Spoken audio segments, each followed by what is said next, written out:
अस्सलाम वालेकुम। Artificial intelligence के कोर्स में आज हम डिस्कस करते हैं ब्रेड्थ फर्स्ट सर्च। ये अनइन्फॉर्म्ड एल्गोरिथम है।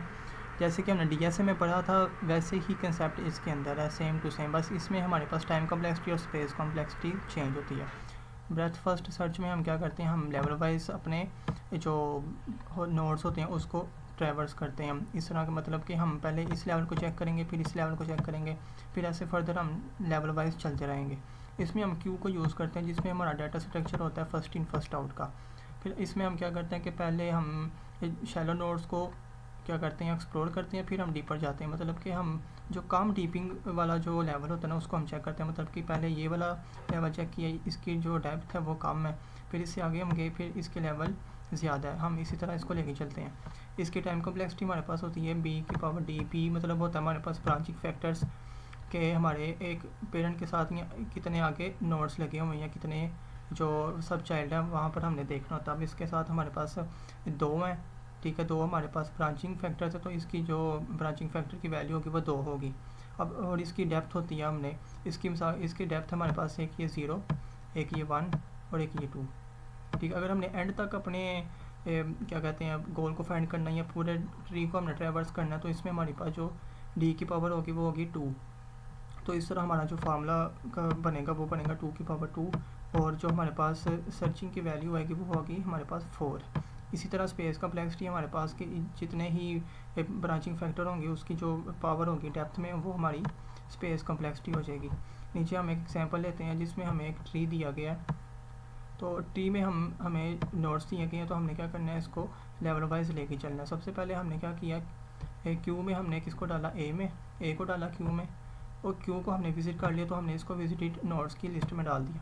फिर हमने देखा कि आगे हमारे पास फर्दर कौन कौन से नोड्स हैं, हमारे पास बी और सी हैं। अब बी और सी हैं, हमने क्या करना होता है, क्यू में हमने करना होता है फर्स्ट इन फर्स्ट आउट।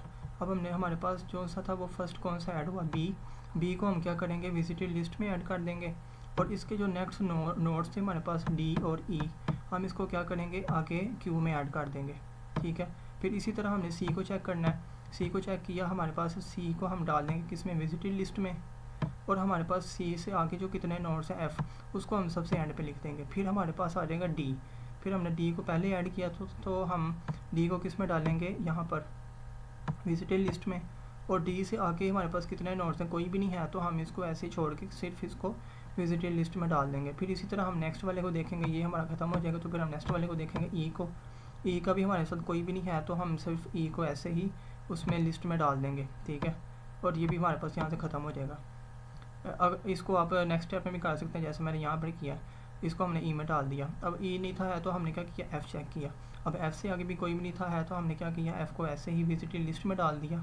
और ये फिर हमारे ये सारी जो नोट्स थी वो हमारे पास यहाँ पर आ गई, और हमारी जो सी क्यू है वो एम्प्टी हो गई। इसी तरह हमारा ये जो सारी वैल्यू है वो एज इट इज़ ऐसे ही आ गई। हमारा ये सारा जो BFS था वो हो गया, हमारे पास कंप्लीट हो गया। तो हमारा ये सारा आंसर बनता है। और अगर हमें कोई वैल्यू दी गई है कि आपने एक गोल फाइंड करना है, मिसाल के तौर पर यहाँ पर हमने ई को फाइंड करना है और ए से लेकर फाइंड करना है, तो हमारे पास ये ग्राफ है। तो हमने क्या किया, सबसे पहले ए को किस में डाला, ये क्यू में डाला हुआ है। अगर हमने इसको क्या किया, डी क्यू नहीं किया, मतलब कि हमने क्यू से इसको निकाला नहीं है।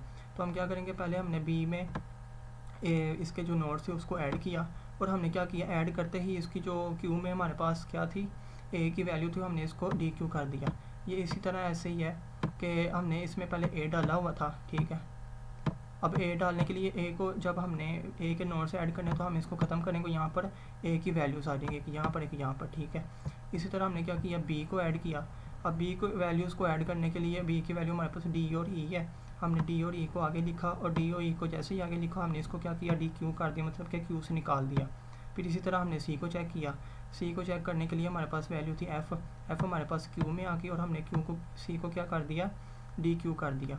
इसी तरह हमने फिर आगे डी को चेक किया, डी का कोई भी नहीं था, हमने ऐसे ही डी को डी क्यू कर दिया। फिर ई को चेक किया, ई को हमने जैसे ही किया तो हमारे पास इसकी भी कोई वैल्यू नहीं थी, तो हमारे पास ये क्या आ गई, ये हमें जो गोल था वो हमें मिल चुका है। जैसे हमें गोल मिलेगा तो हमने इसको वहीं स्टॉप कर देना, हमारा ये जो आंसर होगा कि हमें अपना गोल मिल चुका है। ऐसे ही हमने गोल के लिए भी करना है, और ऐसे ही हमने उसके लिए सारे ट्रैवर्स के लिए भी करना है। आप उसी को भी मेथड को यूज़ करके सारा चेक कर सकते हैं। जहाँ पर आपका वो मिल गया गोल, अपने वहाँ स्टॉप हो जाए। मिसाल के तौर पर हमारा यहाँ पर था डी, अब जैसे ही हमारे पास यहाँ पर डी है तो हमने स्टॉप कर देना, तो हमारा ये सारा जो BFS के अकॉर्डिंग पाथ होगा ना वो ये हो जाएगा। ठीक है, तो यही सारा कंसेप्ट इसके अंदर आ जाता है।